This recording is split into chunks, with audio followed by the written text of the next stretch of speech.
16th, I was on Roland Martin Unfiltered, and we talked about the meeting that Vice President Kamala Harris had with African-American female voting rights activists. Some of them were arrested the day before at the U.S. Senate, the Hart Senate building. Some of them were arrested the day before.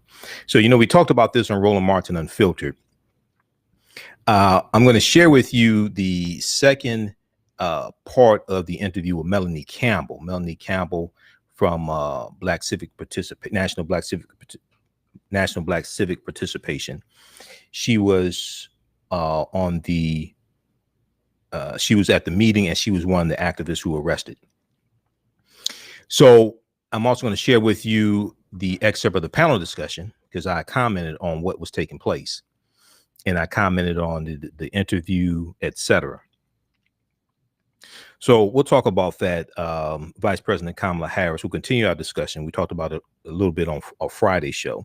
We'll continue our discussion here. Vice President Kamala Harris meets with Black women voting rights activists after their arrest.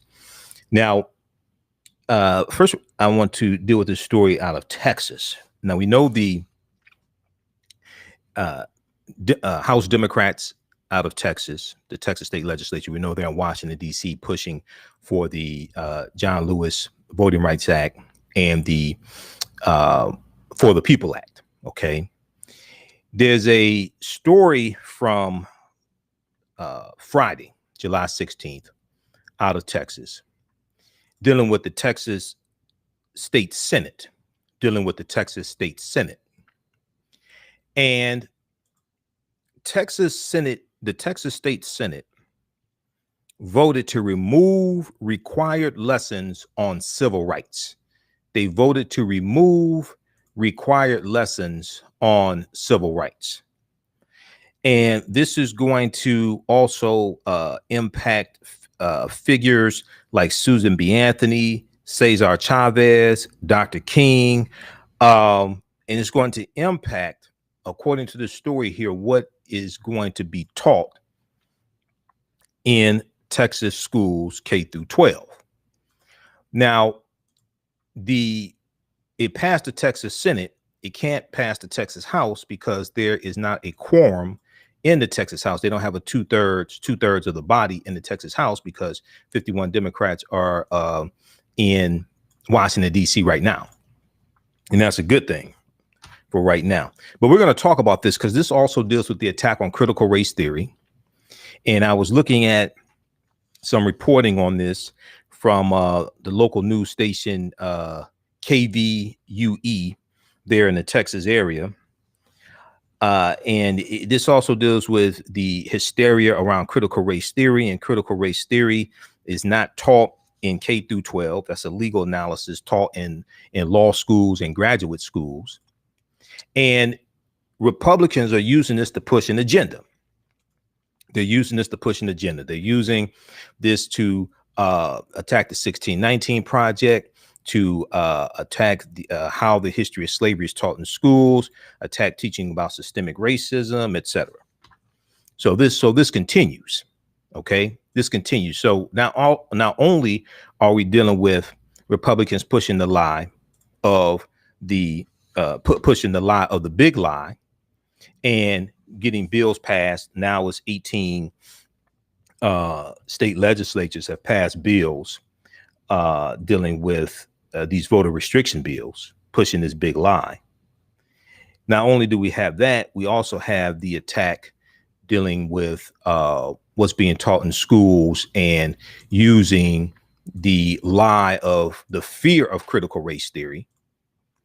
And critical race theory, once again, is nobody's advocating for it to be taught in schools, K through 12. Okay. They're using the lie of the fear of critical race theory to continue to push this agenda. So we'll discuss this as well. Now, at the same time this is taking place, we see in Virginia last weekend, and I did not get a chance to talk about it here on the show.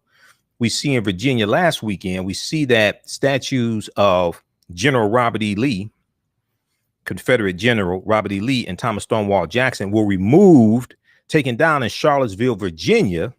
And this is where in August 2017, you know, you had the right to the Unite the Right rally in Charlottesville, and you had the white female activist Heather Heyer was killed when an idiot drove his car into a crowd of protesters.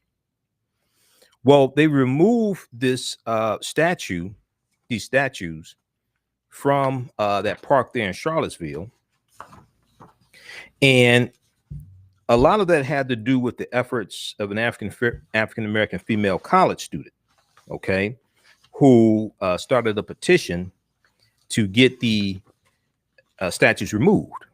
We see the statues of Generals Robert E. Lee and Thomas Stonewall Jackson were taken down. Taken down last Saturday. That would have been the 17th. Nearly 4 years after white supremacist and neo-Nazi groups stormed the Virginia college town to protect it. So we'll talk about this as well. And then the July 13th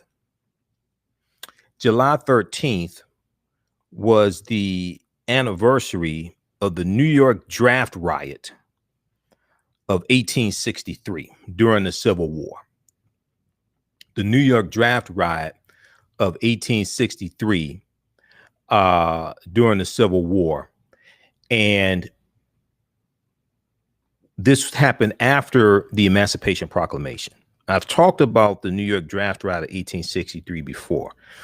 We'll talk about that as well. That's a very interesting history because you had white men, poor white men, who were rioting, destroying federal property, looting, things like this, kind of like what they did January 6th. You had them doing this because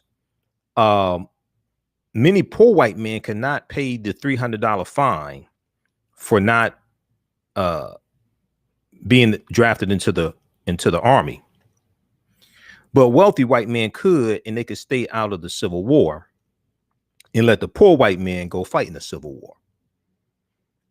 And the Emancipation Proclamation, January 1st, 1863, even though that's not what freed the slaves, that changes the trajectory and the purpose of the Civil War. So we're going to talk about this, okay? All right, now, on the African History Network show, we focus on educating, empowering, and inspiring people of African descent throughout the diaspora and around the world. Because right now, it's corrects wrong behavior. What you do for yourself, what you do to yourself, and what you allow other people to do to you and get away with is based upon what you think about yourself. What you think about yourself is based upon what you have been taught about yourself. What you've been taught about yourself is based upon everything you've read, heard, and seen about yourself. So when you control the radius of a man or woman's thoughts, you can control the circumference of his or her actions, because the mind can't do or teach what it doesn't know. Now, we deal with a number of different topics here on the African History Network show. We deal with current events in history and politics, education, economic empowerment, entrepreneurship, relationships, love, sex, health issues, and much, much more. Sign up for our email newsletter. Text the word Kemet, K-E-M-E-T, 22828 to sign up for our email newsletter. Also visit our website, AfricanHistoryNetwork.com, AfricanHistoryNetwork.com to sign up for our email newsletter. All right. Calling number is 313-778-7600. 313-778-7600 is the call-in number. If you have a quick question or comment, 313-778-7600 is the call-in number. Be sure to follow us on our Facebook fan page, The African History Network, The African History Network, and my YouTube channel, Michael Imhotep, I-M-H-O-T-E-P. And we're broadcasting on our Facebook page and my YouTube channel right now also. I'm going to send you this clip here, these two clips here, Jalen. We're going to go to clip one here in just a second. All right. So let's look at this first article here. This is from BloombergLaw.com, BloombergLaw.com. This deals with Texas Senate votes to remove required lessons on civil rights. This is from July 16th, Friday 16th, 2021. So the attack on critical race theory continues. We know Fox News is complicit in this. Okay, we've talked about Fox News as well. And there was the piece from Media Matters that dealt with how Fox News has increased the mentions of critical race theory, how it increased so many times it to about 1,300 times, sometimes like last month. I'm going to pull that up here in just a minute. We'll go to that article dealing with Fox News and critical race theory. But if we look at this piece here from Bloomberg Law,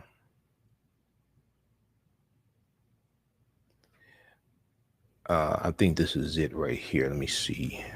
What is it? They have a few of them actually dealing with critical race theory, but the we'll pull this up. I think this is it right here. Fox News obsession with critical race theory by the numbers. Yeah, this is the one from June 15th, 2021. Okay. And you can check out this article here. This is from MediaMatters.org, MediaMatters.org. This is that idiot, this African-American woman. That's that dumbass that got up at the school board meeting in Florida, denouncing critical race theory. But critical race theory, they don't teach that in school. She was on Roland Martin show. Her name is Keisha. Go watch that segment of Roland Martin. You'll see how stupid she is. These are the type of black people they prop up there and put on Fox News. Okay. Fox News obsession with critical race theory out of numbers. Fox News has mentioned critical race theory over 1,900 times in the past 3 months. We'll deal with this on the other side of the break. Listen to the African History Network show right here on 910 AM Superstation and Future Radio. I'm your host, Brother Michael Imhotep. We'll be back in a few minutes. Stand by. All right. So we got trolls. Block this dumbass right here. How's everybody doing? Share this broadcasting on social media platforms.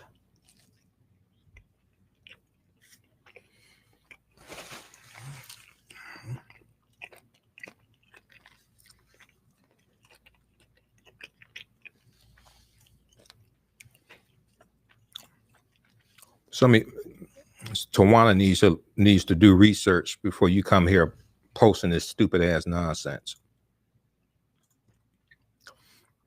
How's everybody doing? Samuel, Sherwin, Sean. Some of these trolls are interesting. They show how ignorant they are.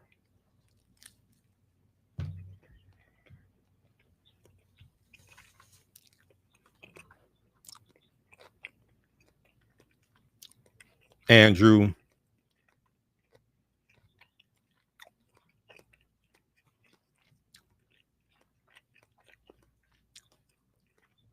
Stand by.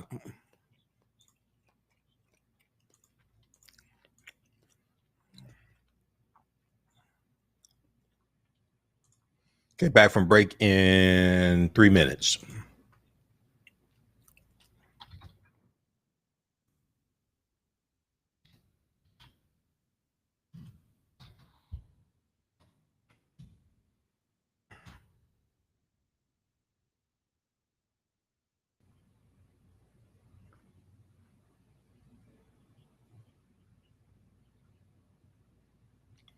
Stand by, back from break in 2 minutes. What the hell is this?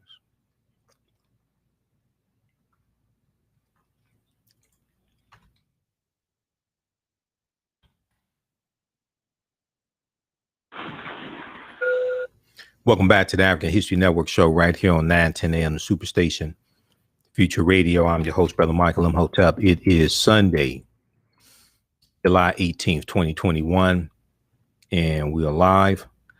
Calling numbers 313-778-7600, 313-778-7600 is the calling number if you have a quick question or comment. Now, right before the break, we were talking about the story out of Texas, and this deals with the an attack on critical race theory, but also an attack on what can be taught in schools pertaining to history. All right. Now we see states like Texas and Georgia, a lot of these former Confederate states, we see them passing laws to restrict the right to vote and restrict who can vote. Okay. Because they're trying to shave off percentages of different populations who actually vote so they can win more, so Republicans can win more elections. We see this taking place, and they want to control who can vote today and in the future. And they also are looking to control how history is taught as well.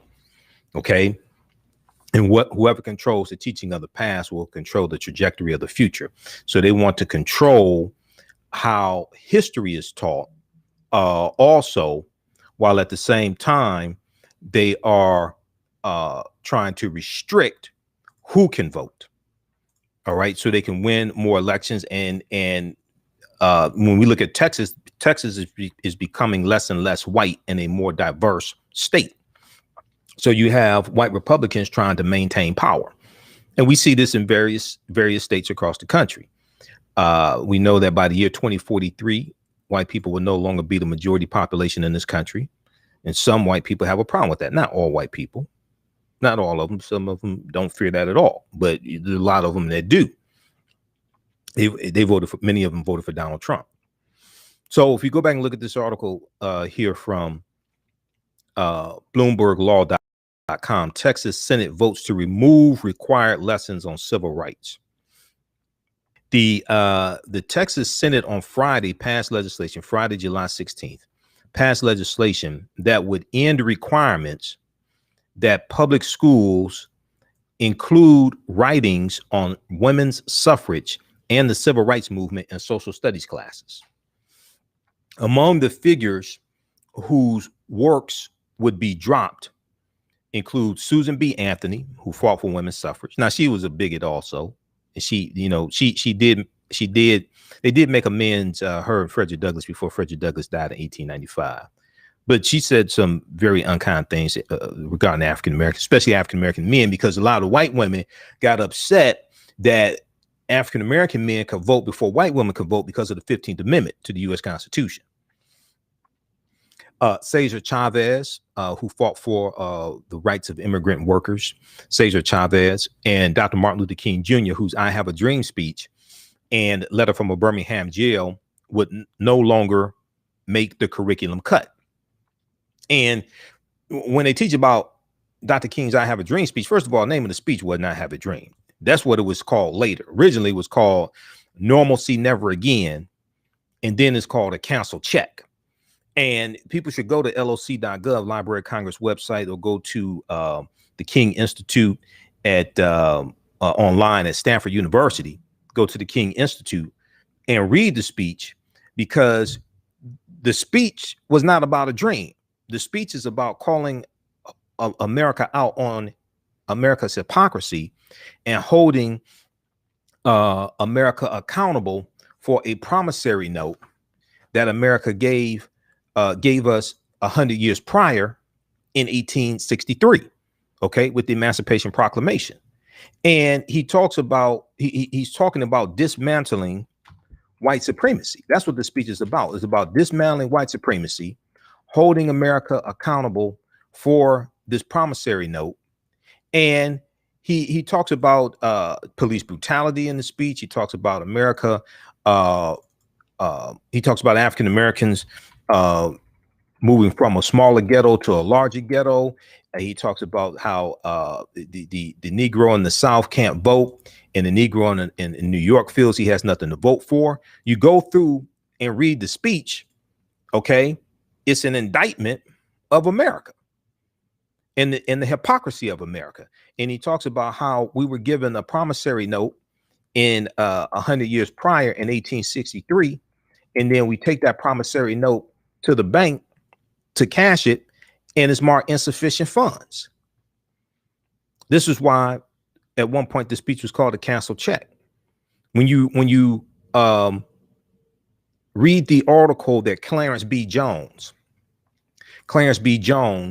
wrote for the Washington Post, and Clarence B. Jones was a speechwriter, one of the speechwriters for Dr. King.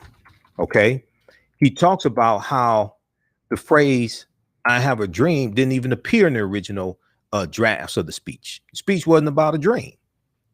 All right, it's about holding America accountable for this promise we were given 100 years prior.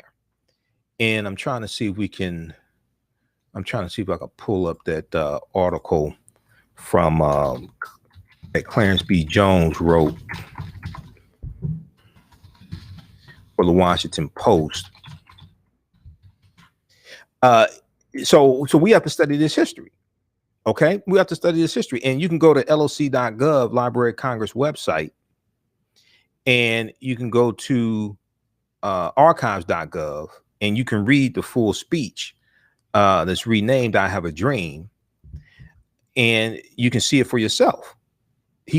Dr. King calls out police brutality, all this stuff. Now, what happens is Mahalia Jackson says towards the end of the speech, because the speech, Dr. King was scheduled to speak 4.5 minutes, basically 4.5 minutes. He speaks 16 minutes, almost 17 minutes.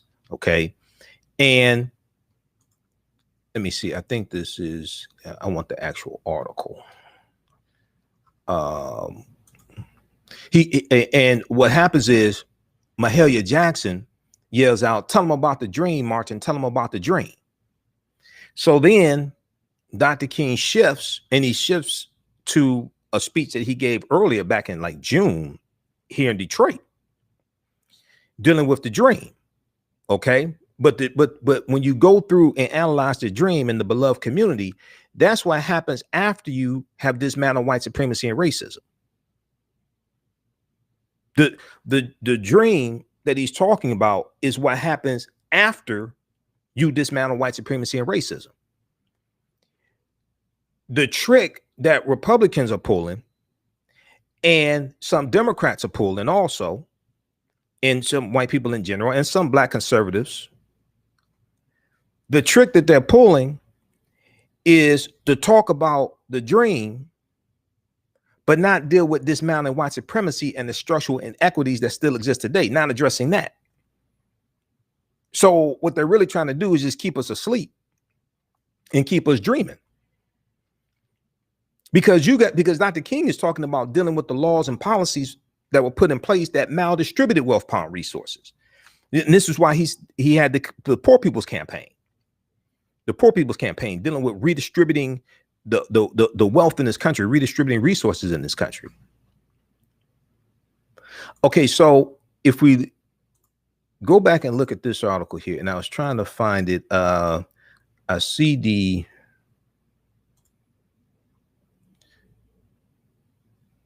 they have an interview with them. I want to find the actual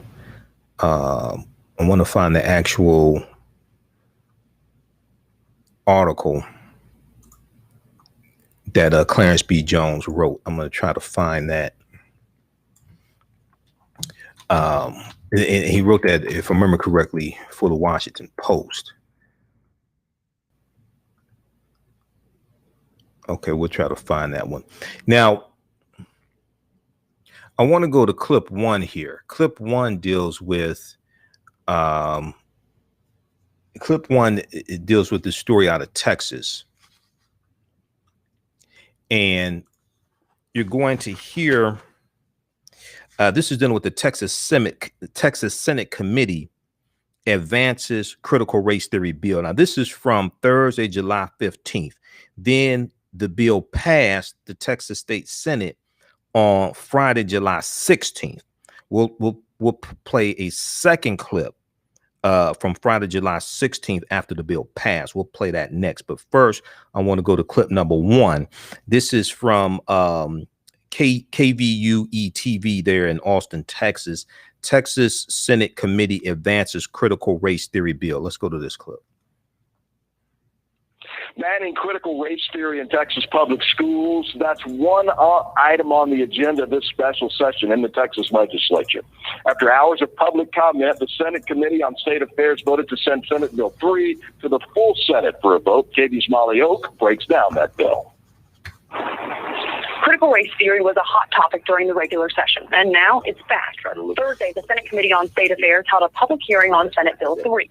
Mineola Republican Senator Brian Hughes says the bill requires a broad framework but doesn't affect what is taught. It creates a civics training program for teachers, prohibits teachers from being compelled to talk about current events or controversial issues, among other things. However, critics say it will limit what's taught in Texas public schools and whitewash history. Now, lawmakers already passed a House bill on critical race theory during the regular session. It included several amendments that required a diverse group of literature on race to be taught, and Governor Greg Abbott signed that bill into law. But the governor wants lawmakers to change it back to the original bill, which is why it's back on the call. According to the text, SB 3 would remove the requirement to teach things like slavery and the ways it is morally wrong, women's suffrage and equal rights, the Emancipation Proclamation, and Martin Luther King Jr.'s I Have a Dream speech. Some of those against the bill say the intent of the author is different than the interpretation from the public, and worry this will shackle teachers and students from having meaningful discussions in their classrooms. KB's Molly Oak reporting. You can stay up to date on the... Okay, pause it right there. We're going to go to clip 2. Okay, so that was on Thursday, July 15th. All right. And once again, this deals with this story out of Texas. Okay, dealing with this attack on critical race theory. Now, once again, critical race theory is not taught in K through 12. Nobody's advocating that critical race theory be taught in K through 12. That is a legal analysis taught in law schools and taught in graduate schools. For more background information on critical race theory, because this wasn't a big issue before September 2020, when Donald Trump signed a executive order banning diversity training it's really banning diversity training in the federal government and things like that. And then it became a lightning rod after that. After September 2020, we see it really exploded. But if we look at this article here from the Black News Channel, bnc.com, Representative Vernon Jones wants to ban critical race theory, can't define what it is. This was dealing with an interview that Mark Lamont Hill did with former Georgia State Representative Vernon Jones, who's now running for governor, he says, of Georgia. And Vernon Jones, who's usually clueless, Vernon Jones said the first thing he would do, or one of the first things he would do, was sign an executive order banning the teaching of critical race theory in schools, but it's not being taught in schools in Georgia, and no one's advocating that it be taught in schools in Georgia. This is just a hot button issue for a lot of white Republicans. And he's appealing to that. Now, critical race theory is a legal analysis on the premise that race is a social construct that is used to oppress people of color rather than a natural biological feature. Look at Britannica has information here in the article from Encyclopedia Britannica about critical race theory. We've talked about this a lot. Critical race theory theorists hold that the law and legal institutions in the United States are inherently racist insofar as they function to create and maintain social, economic, and political inequalities between whites and non-whites, especially African Americans. So it's a legal analysis understanding the laws and policies in this country, how they maldistribute wealth pound resources, how they do harm to non-white people. And I mean, you study the history of laws in this country from the Homestead Act of 1862. I mean, I'm not even skipping over 246 years of slavery, but a Homestead Act of 1862, Southern Homestead Act of 1866, Allotment Act of 1887.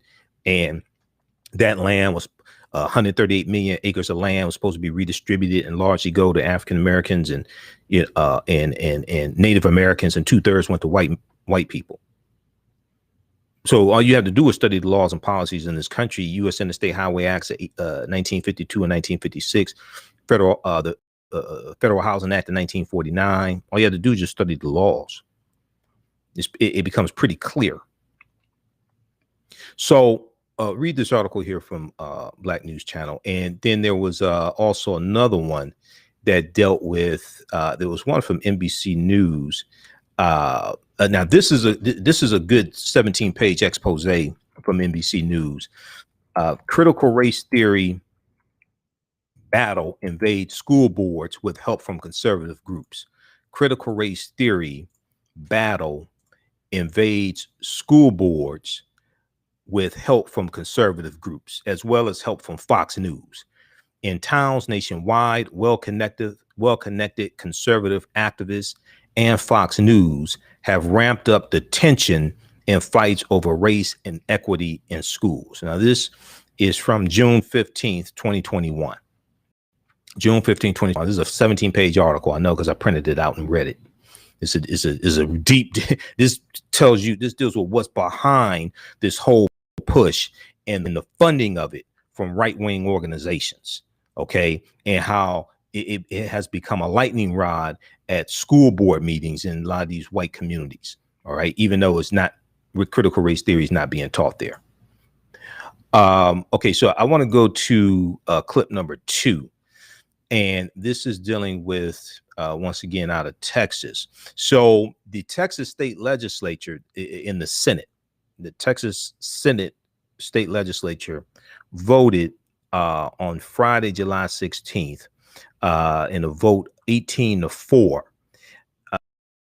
to remove required. They voted for this bill. It is SB 3, Senate Bill 3, and it will remove required lessons on civil rights and other things like the women's suffrage movement. Let's go to clip number 2, Jalen.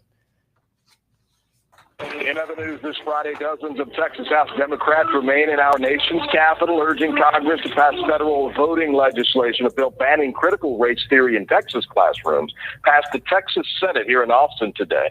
This would apply to Texas public schools, kindergarten through high school. Critical race theory is an academic discipline exploring the idea that the concept of race was created to suppress groups of people, and that in the United States, several systems, from slavery to the modern-day legal system, are inherently racist because they were created to maintain racial superiority.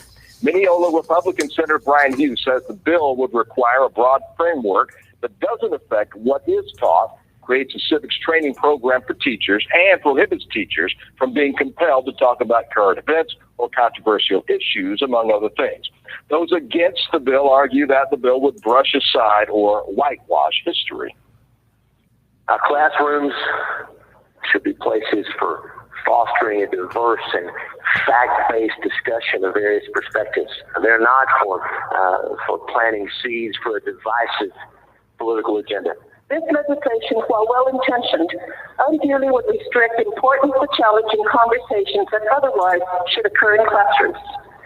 My opinion is based partly on the testimony of teachers who testified about the unnecessary pressure, intimidation, and uncertainty it would create for them. Trust our teachers, one testified. That from the Senate floor today. The bill passed on an 18-4 vote in the Texas Senate. It, of course, now heads to the House, but without a quorum in the House of Representatives, no action can be taken. Okay. So because the Texas Democrats in the House of Representatives, 51 of them at least, have left the state of Texas, rightfully so, to go plead their case in Washington, D.C., and put pressure on especially Senators Joe Manchin of West Virginia and Kristen Sinema of Arizona, and plead their case to the senators in the White House. Because they're not there in the Texas House does not have a quorum, meaning 2/3 of the body there to vote on the bill. So they can't vote on the bill till they have a quorum. I want to go back to this article, then we'll go to the phone lines here quickly. This is from Bloomberg Law, bloomberglaw.com. Texas Senate votes to remove required lessons on civil rights. So the bill SB 3, which passed on a vote of 18-4, now is stalled because the House can't achieve a quorum. The special session is set to end on August 6, 2021.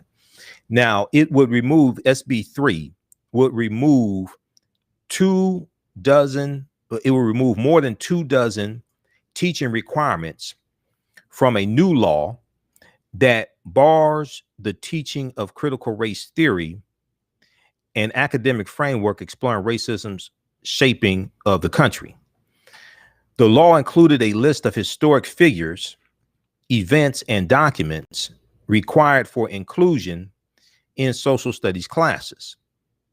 The Senate passed the bill would remove most mentions of people of color and women from those requirements, along with a requirement that students be taught about the history of white supremacy and, quote, the ways in which it is morally wrong, end quote. So they don't want to teach. You have Republicans in the Texas Senate that don't want schools to teach about the history of white supremacy and the ways in which it is morally wrong. They don't want to do that. Now, keep in mind, Texas came into the Union in 1845 as a slaveholding state. Keep in mind, the Texas Rangers, the state police in Texas, they started out in about 1836 as bounty hunters hired by slave owners in Texas to go into Mexico and capture runaway slaves and bring them back to Texas, because Mexico was free territory starting in 1829. Mexico wins its independence from Spain in about 1821. Then Vicente Guerrero becomes president of Mexico in 1829. He abolishes slavery. Vicente Guerrero was of African descent, and he was a former slave. He was the first black president in North America. This is before Barack Obama. This is Vicente Guerrero. So then you have Texas wins its independence from Mexico in 1836. You're gonna have that whole fight with the Alamo, right? And David and Jim Boyd and Davy Crockett get killed at the Alamo, right? That was a U.S. settlement where they had slavery in that fort, the Alamo, but slavery was abolished by Mexico, but they didn't care. So then you have Texas comes into the Union in 1845 as a slaveholding state. Surprise, surprise, surprise.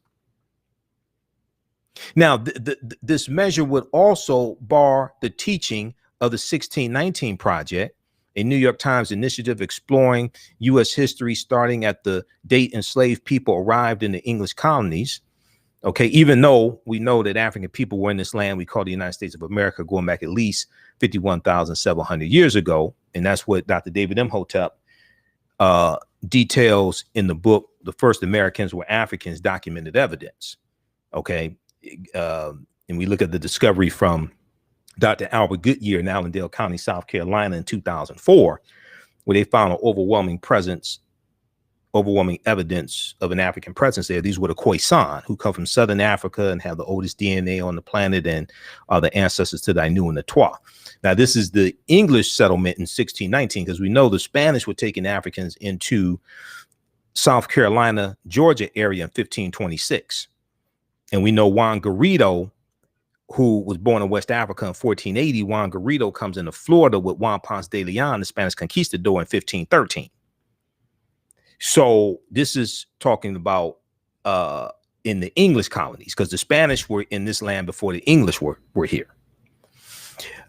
Lieutenant Governor Dan Patrick, Republican, who presides over the Texas State Senate, said in a statement after the vote that Senate Bill 3 will make certain that critical race philosophies, including the debunked 1619 founding myth, are removed from our school curriculums statewide. Now, even though there's some problems with the 1619 Project, and a lot of schools are not talking about just incorporating everything, but what do you mean 1619 founding myth? So now the 1619 Project postulates that the real founding date of America is 1619. But it's like, you want to deny what happened in 1619, Lieutenant Governor Dan Patrick? You want to deny what happened? And nope, and critical race theory and critical race philosophies, they're not trying to teach these in K through 12 schools. So what is it that you're fighting? What is it you're so afraid of? Maybe you should take some of that health care you have, paid for by Texas taxpayers, and go see a psychiatrist to find out what it is, the fear that you have. Let's go to the phone lines. Let's go to Marathon Line 1. Marathon, welcome to the African History Network show. Thanks for holding. Tell us where you're calling from. Yes, enjoying the show very much. I wanted to know, when Vice President came to town, was she able to talk with us about the importance of Proposition P? I'm not sure if you talked about that. Detroit Free Press has an article about that. I looked at it. I don't know. I wasn't there. I don't know if she talked about Proposition P.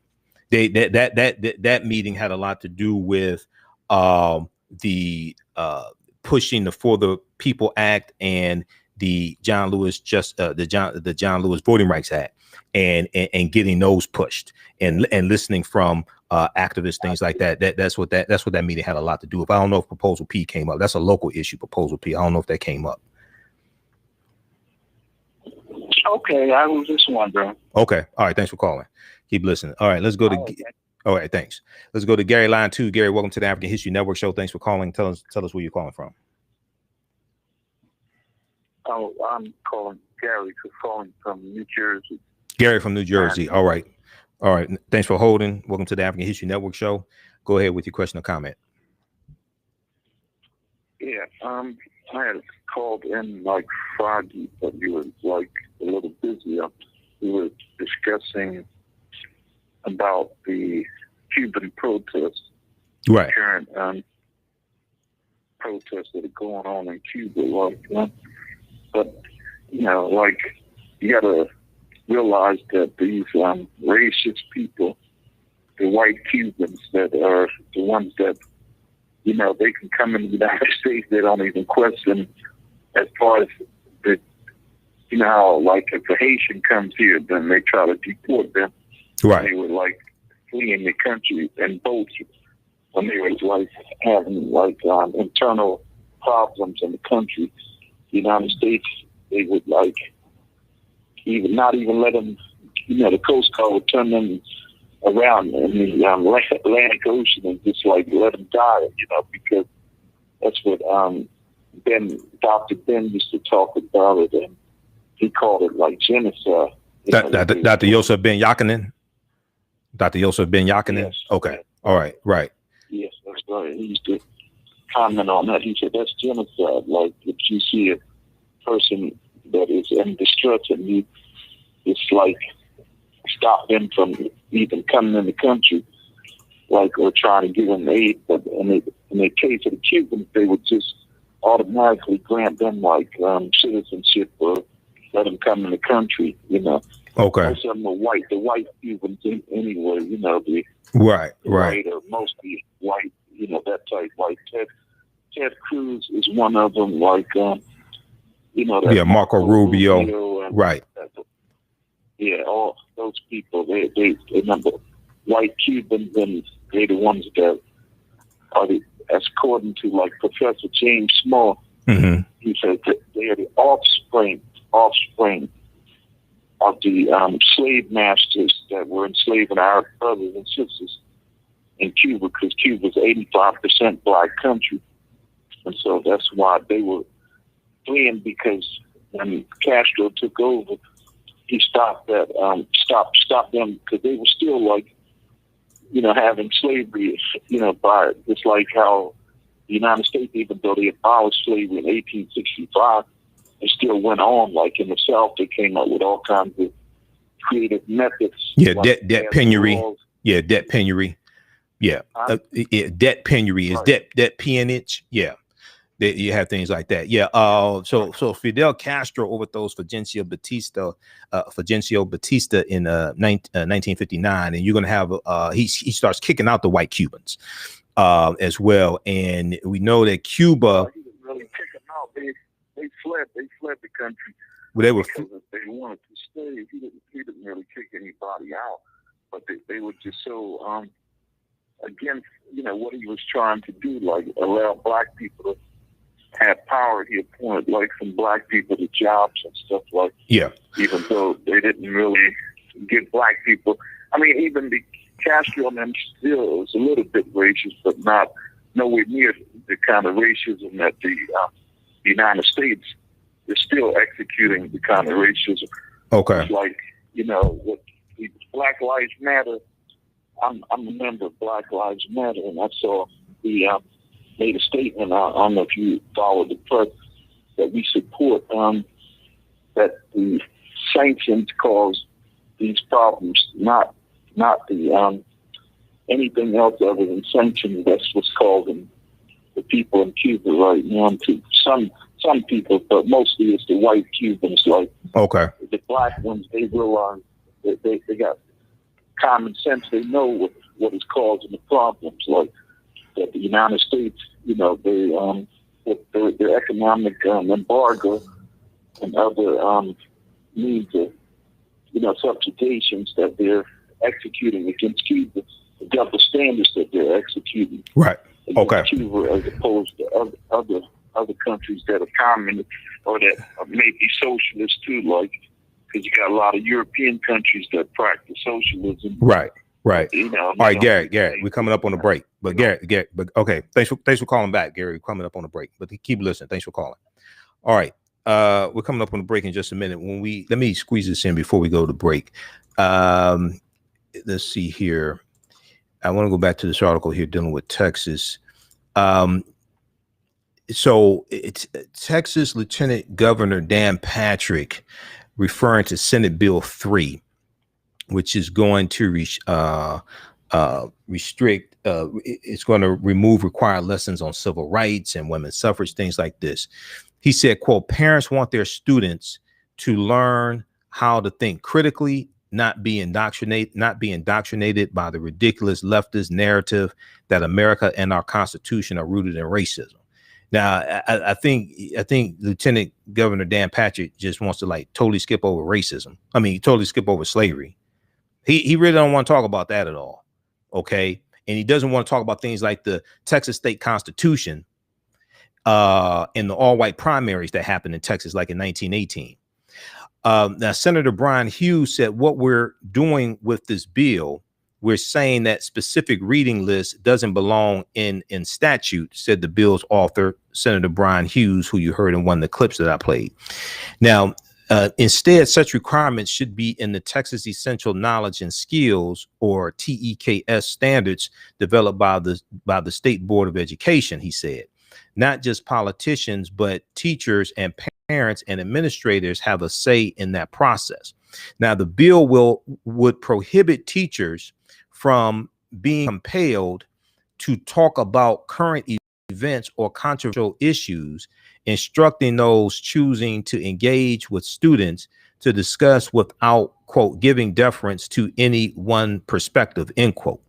Speaking on the chamber floor in the state Senate, State Senator Judith Zaffarini, who's a Democrat, said the legislation amounts to tying the hands of our teachers. He said, how could a teacher possibly discuss slavery, the Holocaust, or the mass shootings at the Walmart in El Paso, Texas, or at the Sutherland Springs Church in my district without giving deference to any one perspective, end quote. So read this article here from BloombergLaw.com. Texas Senate votes to remove required lessons on civil rights. This is from Friday, July 16th, 2021. We're coming up here on a break. You listen to the African History Network show right here on 9:10 a.m. Superstation Future Radio. I'm your host, Brother Michael Imhotep. We'll be back in a few minutes.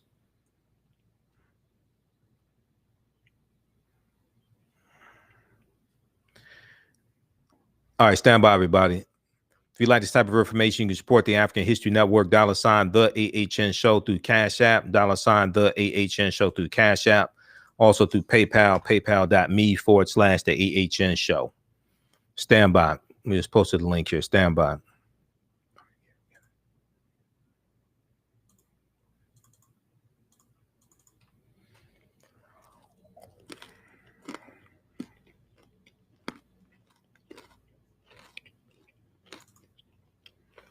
Stand by.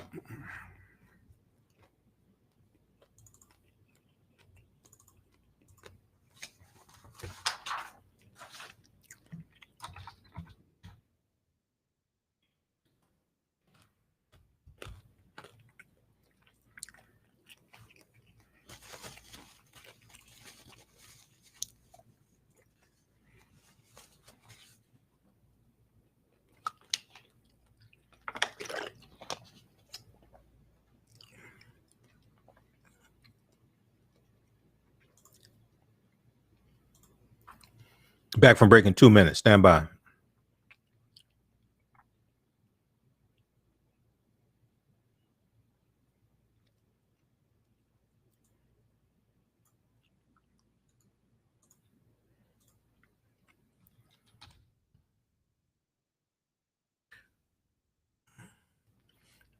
All right, follow us on our Facebook fan page, The African History Network, The African History Network, and my YouTube channel, Michael Imhotep, IMHOTEP.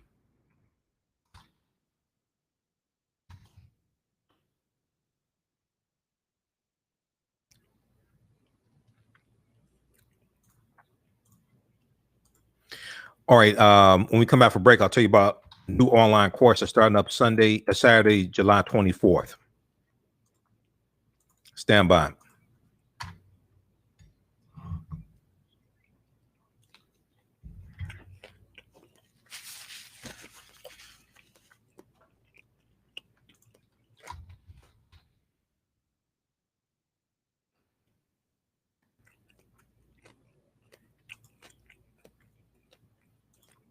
That's not the one. Where the hell is it?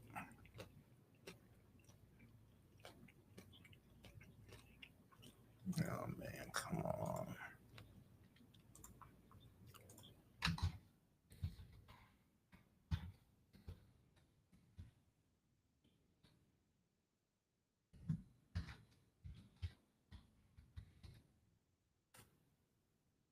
At Farmington Hills, Detroit, 910 AM Superstation, a division of Adele Media. Welcome back. Views and opinions expressed on any program are those of the producers and or the persons appearing on the program and do not necessarily reflect the views and opinions of 910 AM Superstation or Adele Media. Welcome back to the African History Network show right here on 910 AM Superstation, the Future Radio. I'm your host, Brother Michael Imhotep. It is Sunday, July 18th, 2021, and we are live. Calling numbers 313-778-7600. 313-778-7600 is the calling number if you have a quick question or comment. Okay, at the beginning of the show, I talked about a new online course that is going to start up. This is going to start up Saturday, July 24th. Saturday, July 24th. It's going to be 3 p.m. Eastern Standard Time. And this is from the Civil War to Civil Rights and Black Power, 1865 to 1968. From the Civil War to Civil Rights and Black Power, 1865 to 1968. So it's going to be a 10-week online course.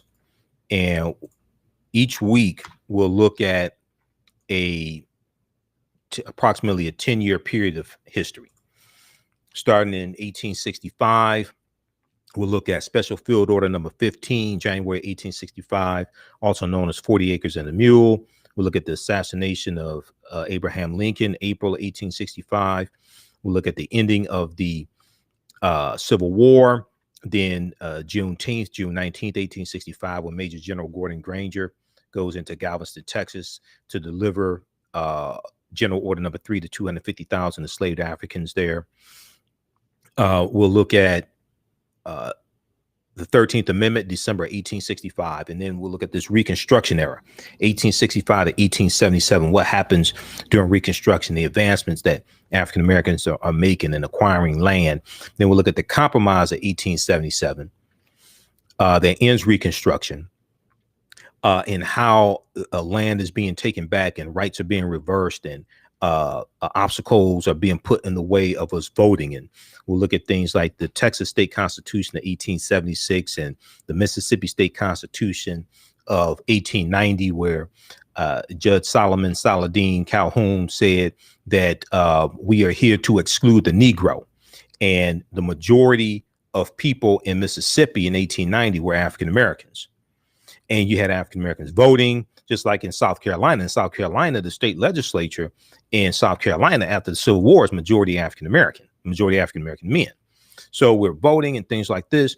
And then you have this attack on all this, and this reversal after the a compromise of 1877, which was a compromise. A lot of black conservatives don't want to tell you this. That was an agreement between the Republicans and the Democrats. See, a lot of black conservatives just want to talk about Democrats. You don't want to talk about how the Republican Party sold out African Americans, because the compromise of 1877, during the 1876 presidential election, neither Rutherford B. Hayes, the Republican candidate, or Samuel J. Tilden, the Democratic candidate, neither one had enough electoral college votes to become president. So the whole debate goes on for months after the 1876 presidential election. So they come to a compromise. The Republicans say, well, if you let Rutherford B. Hayes become president, we'll remove the Union troops out of the South. The Union troops in the South were protecting the rights of African Americans to a certain extent. The South wanted those troops removed so they can take back power. So the Republicans agreed to this. Democrats let Rutherford B. Hayes become president, and Rutherford B. Hayes, when he becomes president, removes the Union troops out of the South. This ushers in the Jim Crow era. And you see this reversal of rights and infringements on our rights, things like this. And then we see Plessy versus Ferguson, 1896, U.S. Supreme Court case. We see the grandfather clauses of 1898. Then we go into the 20th century. World War I, 1914 and 1918. Great Migration, 1915 and 1970. 6 million African Americans migrating out of the South, up north and out west. It's totally going to change this country. We see things like the Red Summer, 1919, where you had over 25 major race riots in this country. The Red Summer, 1919. You're going to see things like the Tulsa Race Massacre, 1921. This is all after World War I ends. The Tulsa Race Massacre, 1921. We see the formation of Negro History Week in 1926. Dr. Carter G. Woodson, who co-founds the Association for the Study of Negro Life and History, September 9th, 1915, during World War I. And 1915 is the 50th anniversary of the Civil War ending in the 13th Amendment. And 1915 is also going to be a pivotal year, because that's the year that the movie The Birth of a Nation comes out, which causes race riots in the streets. And the movie The Birth of a Nation is going to rejuvenate the Ku Klux Klan. So we deal with the Great Migration, we deal with the Red Summer, we deal with World War I, World War II, Rosewood, 1923. We deal with Herbert Hoover, 1928, becoming president.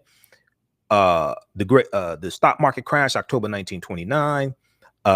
President Roosevelt in the 1932 presidential election. We're going to, each class will go through and analyze a 10-year period of history. And this takes us up to World War II, 1945 baby boomer generation, then the GI Bill. Then we go into the Civil Rights Movement. Brown versus Board of Education, 1954. Emmett Till lynching, August 28th, 1955.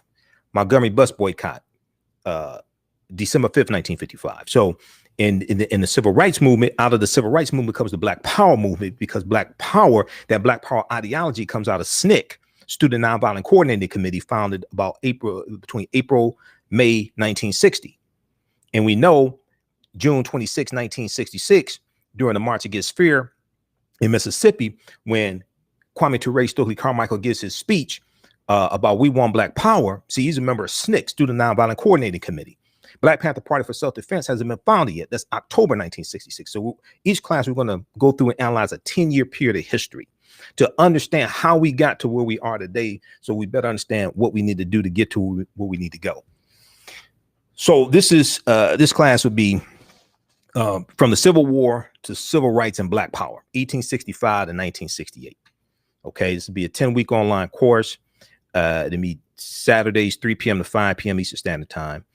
I'm going to post a link here. You can register for the online course. Course is regularly $130. It's on sale $80.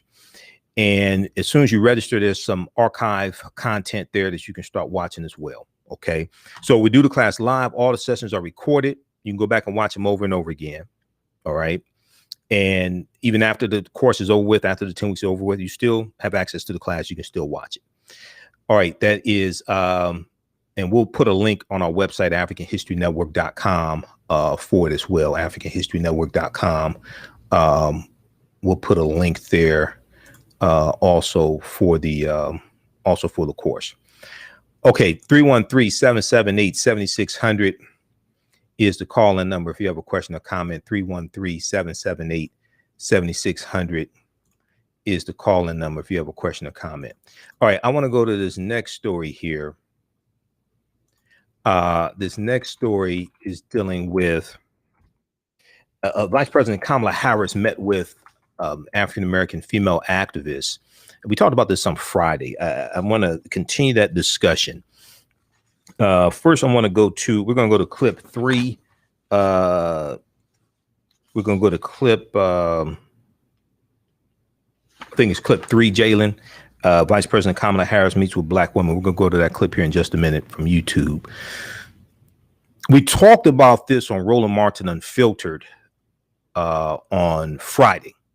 Okay, I was a guest on Roland Martin. I was a panelist on Roland Martin Unfiltered on Friday, July 16th. I'm usually a panelist each Friday. And we talked about this. Now, he interviewed Melanie Campbell of the National Black Civic Participation. Melanie Campbell was one of the women in the room in the meeting with Vice President Kamala Harris at the White House. Okay, so we'll let you hear another excerpt of the interview that Roland did with Melanie Campbell. But first, I want to go to an excerpt of the meeting that Vice President Kamala Harris had with these sisters at the White House. Let's go to, I think this is clip 3. Let's go to clip 3, Jalen. I am honored as the president to have invited and to have received these guests to the White House who are national leaders on so many issues, and in particular on one of the biggest issues, if not the biggest issues that our democracy faces, which is the concerted, intentional effort to deprive the American people of their right to vote.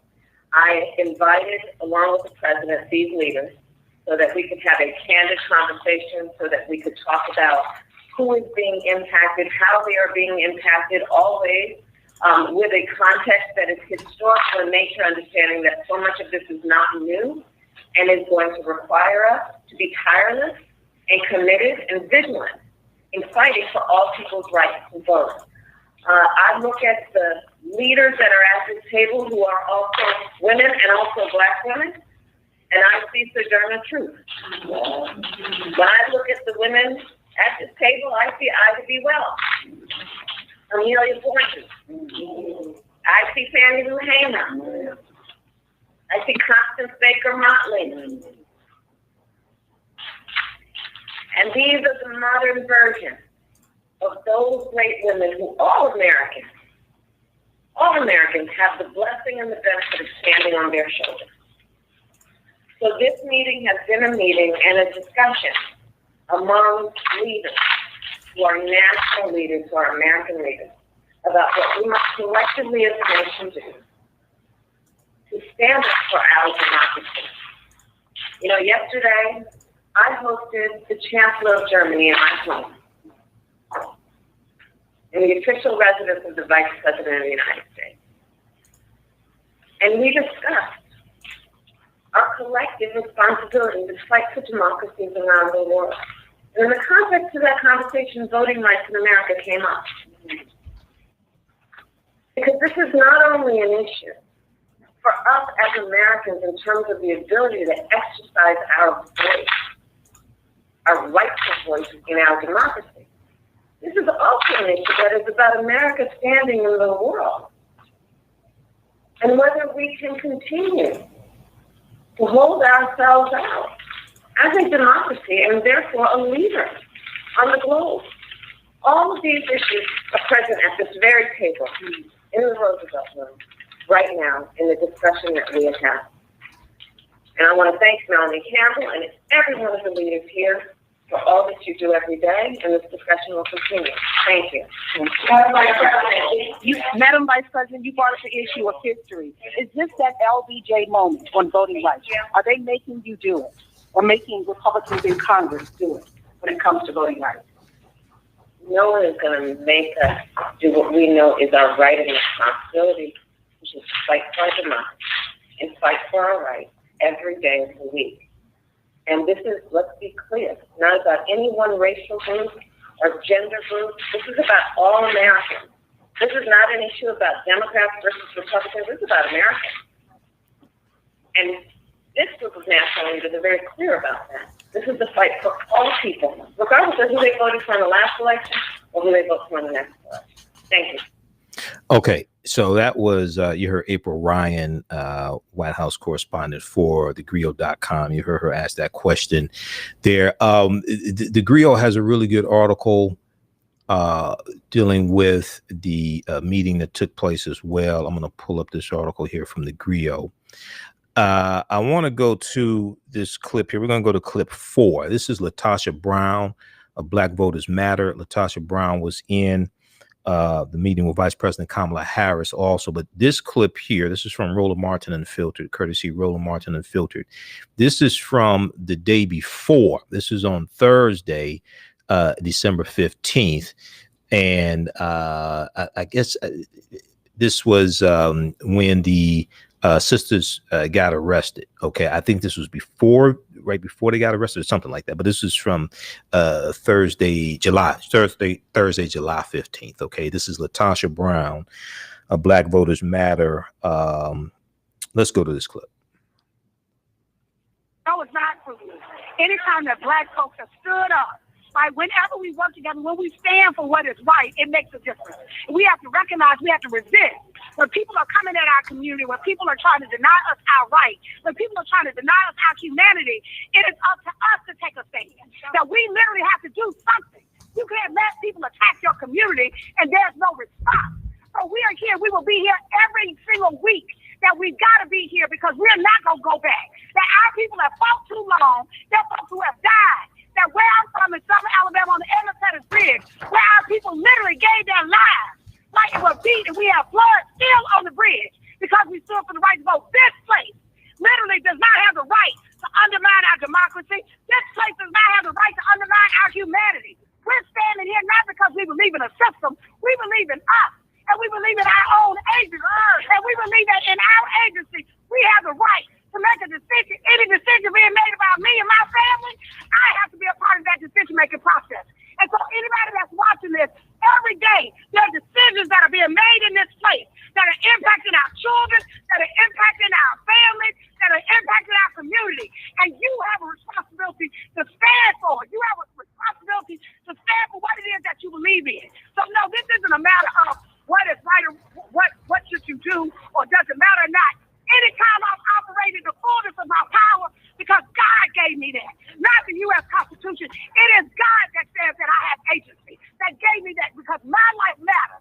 And all the people in my community, our lives matter. And if we believe that, we have to stand on it. We have to act on it. And so that's why we're here at the Senate. And we'll continue to go to the Senate. And we'll go to the White House. And we'll go to the Congress. And we'll go to the streets.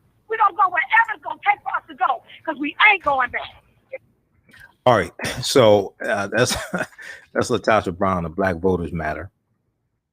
She was there. That was from Thursday, July 15th at the Hart Senate building. That's where the sisters were arrested. Now, we talked about this on the show Friday. We know that chair of the Congressional Black Caucus, Joyce Beatty of Ohio, was arrested as well. Well, one of the questions I asked is, okay, now these sisters, they didn't have AK-47s. They weren't armed. They weren't yelling, "Hang Mike Pence." They didn't build a gallows with a hangman's noose, outside the Hart Senate office building. This was the Hart Senate office building where they got arrested. This wasn't the U.S. This wasn't. It's in the Capitol. U.S. Capitol area, but this wasn't in the chambers of the U.S. Capitol building, okay, where they arrested. They didn't breach the Capitol. They didn't do none of that, all right? They arrested Joyce Beatty, chair of the Congressional Black Caucus, Democrat from Ohio.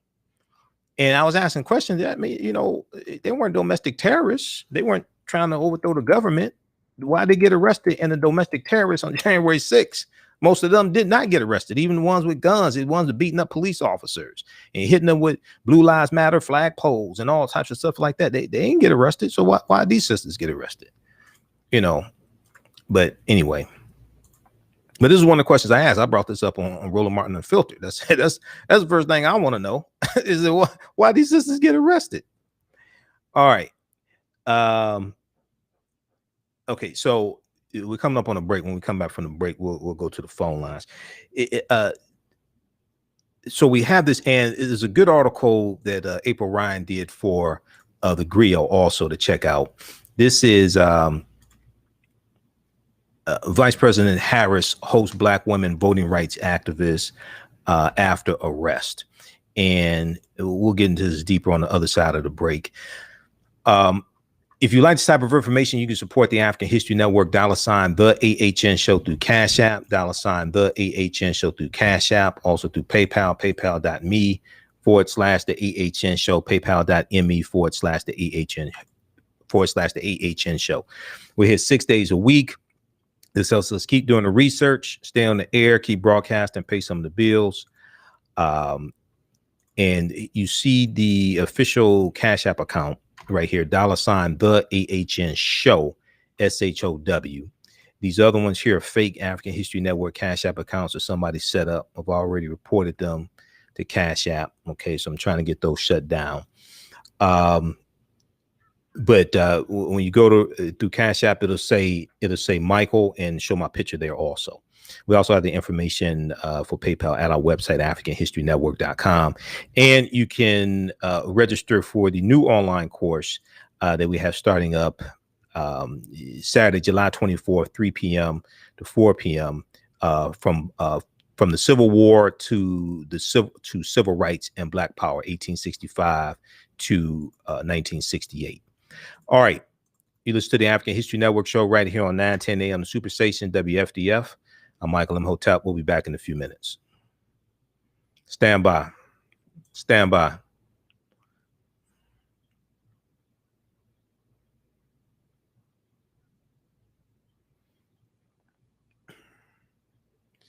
All right. Robert, you said you tried to register for the new course. You said you get a page error. Shouldn't be a page error.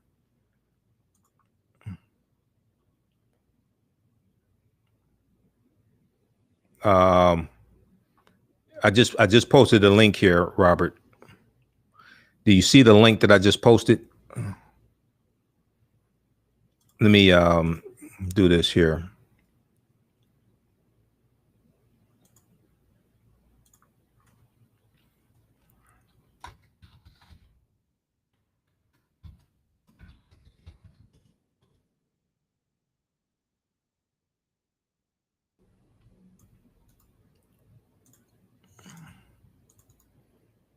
Okay, I'm looking at it right now. I posted the link here. It says register here.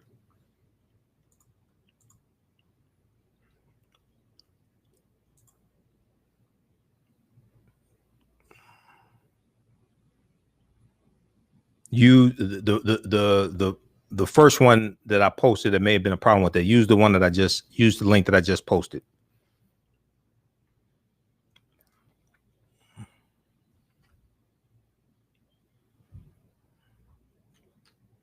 Okay, stand by, everybody.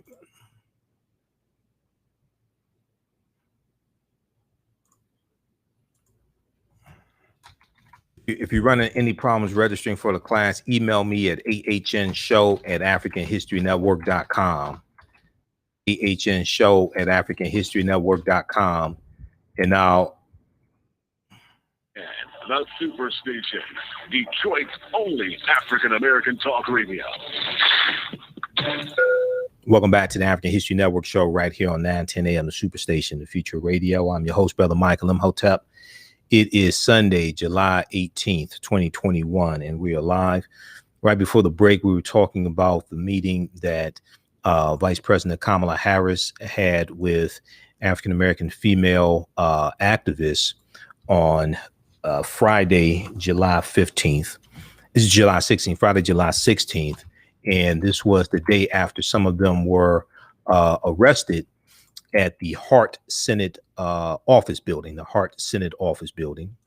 And all that imagery and those pictures, they all went viral. We talked about this here on the show Thursday, and we talked about it Friday. I was on Roland Martin Unfiltered on Friday, July 16th.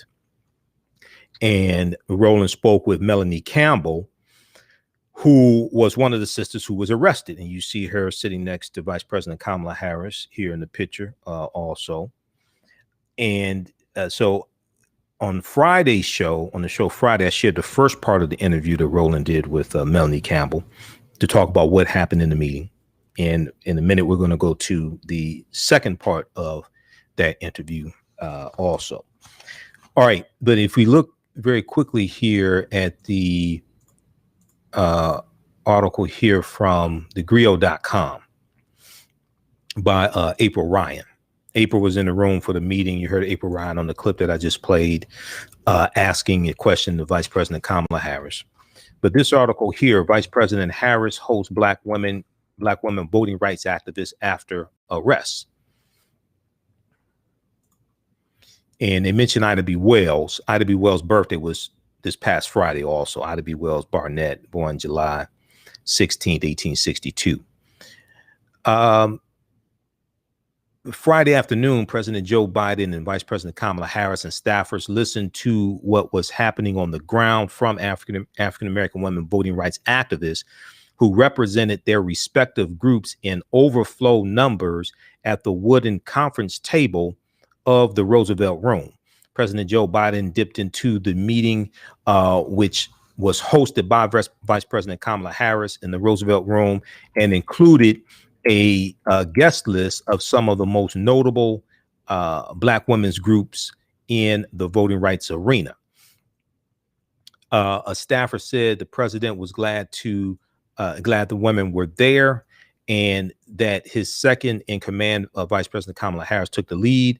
America's first black and woman vice president compared the civil rights leaders to historic figures like Fannie Lou Hamer, Ida B. Wells, and others.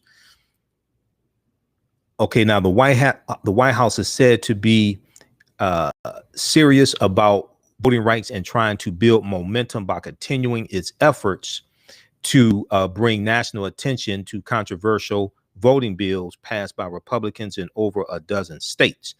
And there's actually 18 states now. It's like 28 bills. Let me look at the update here from NBC News. It is, 18 states, 61. Okay, so you have 61 restrictive voting bills moving through 18 states, but it is 28 restrictive new voting laws have been passed this year so far. 28 restrictive new voting laws have been passed this year so far. We know there have been a total of 389 bills proposed coming from Republicans in 48 state legislatures. Now, the White House has pledged to use the bully pulpit of the Oval Office to push Congress toward passing crucial legislation of its own to circumvent the restrictive state laws conservatives have proposed. Okay, I want to go to clip 4, Jalen. This is, clip 5. It would be clip 5. This is from Roland Martin Unfiltered. This is part 2 of the interview Roland did with Melanie Campbell. Let's go to this clip. Oh, you there? Your Skype froze. Go ahead and finish your point. Okay. Just that I just wouldn't have believed, I wouldn't have said in November to see this level of backlash, and here we are. And so we have to step up, and though that's all we have to do, to not just push inside of the Congress, we have to push from outside, right? And we have to keep challenging the administration to do more and more, as much as they can do. And then it's also the voters. It's not just left up to black folks. It's not just left up to black women, right? It's left up to folks who know that they're benefiting from our vote as well, and even their own. It's like we will wake up to a situation that will be one-party rule, not just in Congress, but all the way in our local neighborhoods. When we're not even able to be in control of our local boards of elections, things like that we've talked about. But at the end of the day, for our people, you bring up the point. I'm we're definitely not saying that the administration not doing, but this particular issue crosses all, because you could pass something today and then lose it in the next 2 to 4 years, and that's real. Who gets to sit on the Supreme Court? Who doesn't seem to be interested in voting rights these days? Again, from 2013 to what happened 2 weeks ago with that Arizona case. And so we know, as my sister Cheryl Lightfoot breaks it down better than anybody I know, when you look at the history in this country when it comes to our voting rights, where we always have had to have federal intervention. And that's just the fact. And so we got to fight and push until we win. One of the things that I want you to speak to, the key to having different voices out there, especially young voices, and there were young sisters who spoke yesterday who made it clear that this fight is also ours. One of the young ladies that was with us is Ariel Singleton, who is with Georgia Stand Up as well as Georgia Black You Vote. She was with us today in the White House meeting, and she was able to speak her mind about what's important and why this is important to her generation. And one of the things that was really moving to hear her continue to talk about is that the level of trust, that young people trusted the process. And it's important that they see that they went out and voted, and that it matters. And so that was a real concern she kept raising yesterday and again today at the White House meeting, and that young people need to see that this does make a difference, and to see voting rights attacked like that says, well, what was the point of all of that if we all weren't going to move on and then to see voting rights being attacked and nothing being able to be done doesn't make sense. Where are these white folks? Because I've been making the point that the laws that they're targeting young white voters too. And so, where are they? Who is talking to these young white folks to say, this ain't just us they're targeting college campuses. They're closing down early voting locations on college campuses. This is not just a black thing. True. And I don't know. Who's talking to them? Is there a group that's dealing with them? Yes. I know this week on a serious note, I know you're serious about what you asked, but I know some of the groups that we are building this whole movement around that we're embarked on is Vote Latino, Teresa Kumar, and Christine Chen was out there with API Vote. Because Georgia, there were also a lot of Latinos as well as Asian Pacific Islanders. There was some level of also multiracial coalitions work being done in Georgia as an example.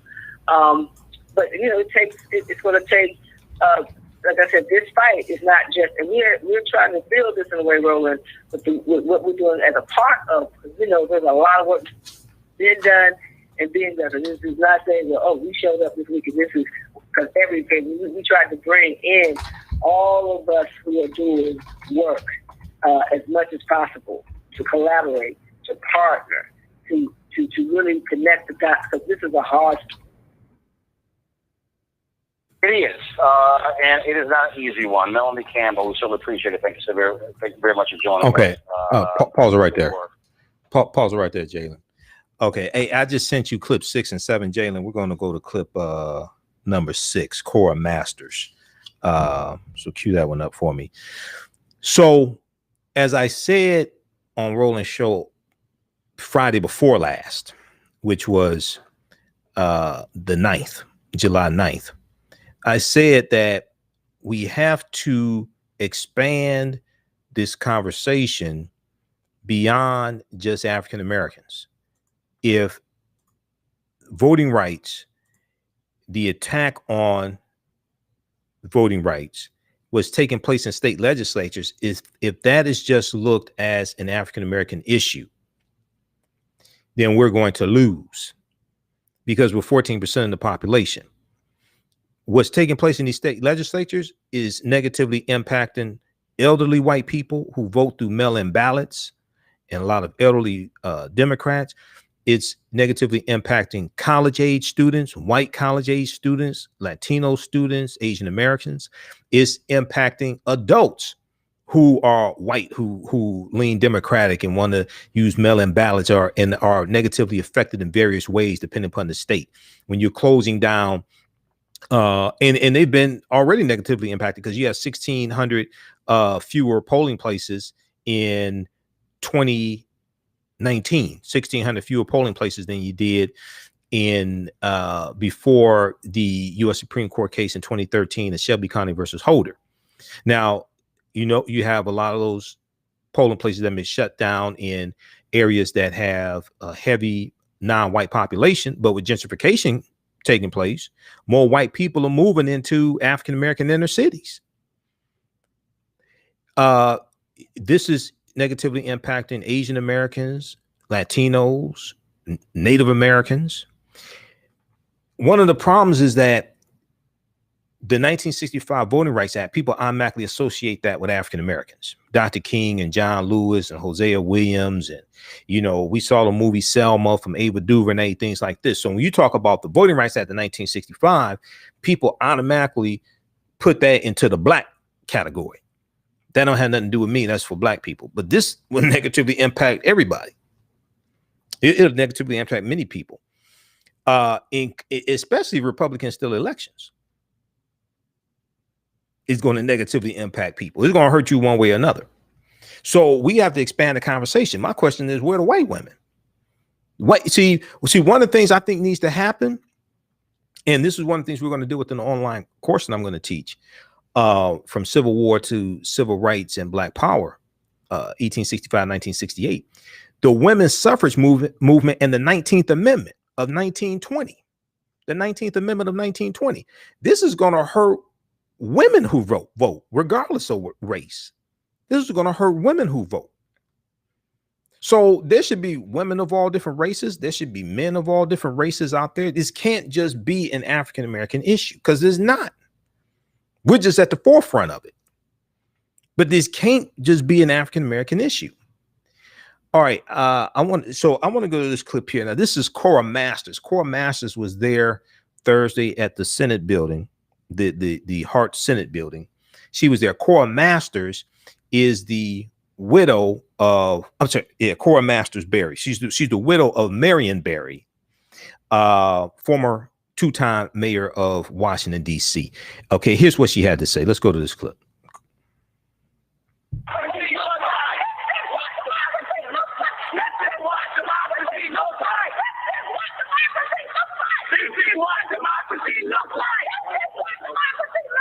This is what democracy 20 years ago. And everything they gave us, they took away. Every law you can think about, they can just write up, just with a step of a pen, take our rights away. Okay. I'll be back. I'm never going to back down. I'm never going to stop. Right to my death. And my kids are going to stop. Come on!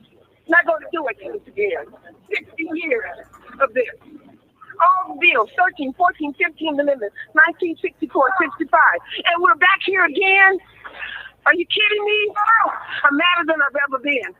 Death or vote. You're going to have to vote. And I'm telling everybody, if the black people stop from voting, everybody loses. It's not a black battle. It's a democracy battle. All the Democrats need to be out here. All the people of color and all the people of righteousness need to be out here. It's not a black battle. It's a moral battle. It's a moral law. They're trying to take everything from us. If we don't vote, we die. If we don't vote, Jim Crow. If we don't vote, separate bathroom. If we don't vote, slave. All right, so that was Cora Masters. Oh, pause it right there. Just pause it right there for a second. I'm gonna come in that just a second, because Roland is coming to me on the panel. So that's Cora Masters Berry, widow of Marion Berry, talking about the fight that she's been involved in personally, going back decades, for the Civil Rights Act of 64, Voting Rights Act of 65, and she said, "Here we are back again." Now, one of the problems is is that many of us don't understand the concept of protecting gains that were made. It's not just voting people in the office that will pass bills and pass policies that are beneficial to you. It's understanding how to protect gains that were made and perceive threats who are coming trying to take away what you have, because there's always people trying to take away what you have and take you back because they see your advancement as regression for them. They see you advancing as somehow taking something away from them. So it's not just always about what a candidate or what a politician can do for you. Is also understanding how to block and stop what people are trying to do to you and understanding concepts of political self-defense. So it's not, you don't just have to vote to put people in office to pass bills that are beneficial to you. You have to keep people in office to protect policies and laws that are in place that are beneficial to you. We have to understand political self-defense. Okay, let's go to just let that clip play because Roland is coming to me in the discussion. Let's go to this next segment there, Jalen. Here's what I'm wondering, and I'm gonna be look. I'm wearing my Alpha shirt. I was text messaging today our general president saying what day are Alphas going to join the 8 Alphas in Congress to do the same thing yesterday. Sigmas. Congressman John Lewis was a Sigma. I want to know when is Phi Beta Sigma going to call their members to have a civil disobedience in the Senate Hart building, like you saw yesterday with Congresswoman Joyce Beatty, a Delta, and the Deltas who were there yesterday. I want to know when the Masons are going to do that, when the IOTA is going to do that. I want to know when the Masons are going to do that. I want to know when the black men going to show up. Well, good questions, Roland. I talked about this, the protests on my show last night. And also there were African-American men there. Okay, now I don't know how many got arrested. I think 10. No. Let me be clear. There were black men who were there. Right. We walked along with them. I can roll a video. But follow me here. Right. I agree with you. I don't want to. This is what I'm saying. I don't want to see a sister at the next. Okay. I want to see 100. What I'm saying is, I want to see 100 brothers. I want the Kappas. Right. To say to the Kappas who are in Congress, right, we gonna stand with you and we gonna have 100, 200, 300 there. I want the Masons to be there, saying the same thing. I want the Alpha saying we gonna pick this Thursday. I'm saying what I'm saying is, right, I don't just want to hear brothers make statements or send out press releases. I want to see them on the front line. Oh no, I agree with that. I agree with that, and the show of force from those organizations as well. In their colors. In their colors, absolutely, I agree with that. It's a few things. I talked about this on my show last night. The first question I asked is why were these sisters arrested and domestic terrorists on January 6th weren't arrested? Who attacked the U.S. Capitol building? That's the first thing. First question I asked, number one. Secondly, when you talk to Melanie Campbell about where the white people, one of the critical things here, and we talked about this last Friday, Roland, is we have got to expand this beyond just, in general, a black thing. Because, see, when we talk about the 1965 Voting Rights Act, that automatically gets associated with African Americans. But what is at stake for white college students? What is at stake for elderly white people who vote through mail-in ballots? What is at stake for Latinos and Asian Americans? Largely in this conversation is not talked about. So we have to expand that conversation beyond that and have that outreach to those different groups that are also affected. Because the Voting Rights Act gets associated with Dr. King, John Lewis, things like this. Secondly, you talked about this here. I talked about it on my show. Wednesday, 150 plus corporations signed onto a letter supporting the John Lewis Voting Rights Act. But what they didn't say is any Republicans that vote for these voter restriction bills, we're not going to give you any more funding. That's what I'm saying. Your letter don't mean a damn thing if you keep sending a check. Exactly. So now look at this. Compare the stance from corporations that they took Wednesday in that letter, and that's a little start, but we got to go harder. Compare that to the stance they took with the Indiana transgender bathroom bill in 2015, when corporations were talking about canceling conferences in the state of Indiana. NCAA came out, all these corporations came out, they were talking about withdrawing economic support. Not only did they do this, if you go study what happened, Mike Pence was the governor of Indiana. Corporations put so much economic pressure on Indiana, the state legislature within a week changed the law. That's how much economic pressure they put on. So how is it you come out hard for LGBTQ, but you silent for BLACK? And the same thing with North Carolina. When North Carolina had their transgender bathroom bill, you saw corporations take a much harder stance. So the second thing that has to happen is we have to collectively put our foot up the ass of these corporations that are taking these little baby steps. When we see a history of them taking a much more stronger stance when it comes to transgender people choosing which bathroom they want to use. And lastly, to piggyback on or piggyback on Raji's point, the reason why many of our people don't fight back is because many of our people don't think that we're fighting for. So we got to deal with the self-esteem issue and how we see ourselves as well. Okay, pause it right there. Pause it right there. All right. Watch the full show at on Roland Martin's YouTube channel and Roland Martin on Facebook. Okay, watch that full show. That's from Friday, July 16th. Friday, July 16th. Okay, and I'm gonna post we'll post this clip here from and this is the clip to the full show, so you can watch the whole discourse. All right, and watch all the segments. We'll post that. That's from YouTube. All right, let's go to the phone lines. And once again, this issue does not just affect African Americans. If you think it does, you need to go do some research. This issue right here, then with voting rights, even though we were the ones at the forefront of the fight, this don't just affect African Americans. Okay, this impacts a whole. This impacts people of different races. This impacts impacts men, women, white men. All of this negatively. All right, let's go to the phone lines. Let's go to who we have here. We have Sylvia. Let me see who's next. I think Sylvia's next. Sylvia next. Let's go to Sylvia. Sylvia, tell us where you're calling from. Thanks for holding. Welcome to the African History. Welcome to the African History Network show. Thank you.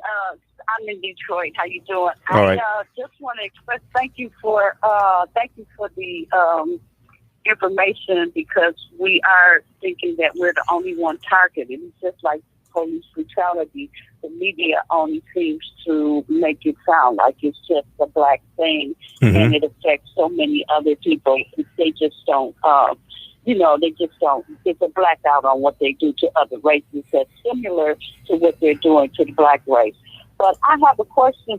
Is there such thing as a world court? Because the UN Chief Counsel has announced that America should be paying reparations, but yet there is a media blackout regarding paying back reparations for the racism past and present. I've read articles about what the UN said, and how does the UN enforce it? No, that's my question. How's the UN enforce? I've read articles of what they said. I mean, but how does the UN enforce it? If they say, okay, so yeah, the U.S. should pay reparations. Okay, now how does the UN enforce it? I mean, you can take them in front of the World Court, but how does the UN enforce it? If it's a strategy that will work, I'm for it, but at the same time, how do they enforce it? One of the problems is that the whole, and I've talked about it here on this show, is that a lot of the arguments being made for reparations in this country, even by reparations activists, and I know some of them, a lot of these arguments are not legal arguments. This is part of the problem. Because see, Article 1, Section 9, Clause 1 of the U.S. Constitution lays a foundation for a legal argument for reparations, and very few people are making that argument. Brother Reggie Marbury is making it, Dr. Jahi Issa. But the U.S. Congress outlawed the international transatlantic slave trade March 2nd, 1807. That went into effect January 1st, 1808. This is before the Civil War. The U.S. Congress voted March 2nd, 1807 to abolish the international transatlantic slave trade. The international transatlantic slave trade means bringing Africans into this country to enslave them. That went into effect January 1st, 1808. What that means is that from January 1st, 1808 to July of 1860, when the Clotilda came into Alabama, all that was illegal based upon federal law. Not only that, there are court cases to substantiate that, because there were white men who were caught bringing Africans into this country and they were prosecuted. One of the biggest U.S. Supreme Court cases of the 19th century dealt with the Amistad slave ship. You ever see the movie The Amistad? Yeah. Okay. Yeah. What happened to those Africans? What happened to those Africans that were on the Amistad slave ship? Joseph St. Q, give us free. What happened to those Africans? Did they drive the escape? Huh? After the mutiny, after the mutiny on the slave ship, the ship comes to the U.S. Right? What happens to those Africans? Do you remember? Yeah. They were. You know what? I'm thinking about the one when they were stowaways. No, they won their freedom. They won their freedom in the U.S. Supreme Court. This is a landmark U.S. Supreme Court case because the international transatlantic slave trade was abolished and is rooted in the U.S. Constitution, and the U.S. Constitution is the supreme law of the land. Many of the arguments that people are making when they go talk to lawmakers for reparations are not legal arguments. When you go talk to lawmakers, you argue law, because lawmakers legislate law. They don't legislate morality. If you want to talk about morality, go to church. If you go to archives.gov, they have the original court documents from the Amistad slave ship case there. When you go read about this case, the first thing they tell you is that when those Africans were captured, it violated all the international treaties at the time, because European nations had signed treaties to abolish the international transatlantic slave trade. Great Britain did it in 1807. U.S. did it in 1808. So the first thing they tell you is that when those Africans were captured in Sierra Leone in 1839, it was illegal because it violated international treaties. Secondly, the U.S. Supreme Court ruled that those Africans on the ship were never slaves. They ruled that they were captured illegally. They ruled that they had a right to fight for their freedom on the slave ship because it was a mutiny. And they ruled that they had a right to fight for the freedom on the slave ship. They ruled that it was illegal for that ship to come into U.S. waters because the international transatlantic slave trade had been abolished in 1808.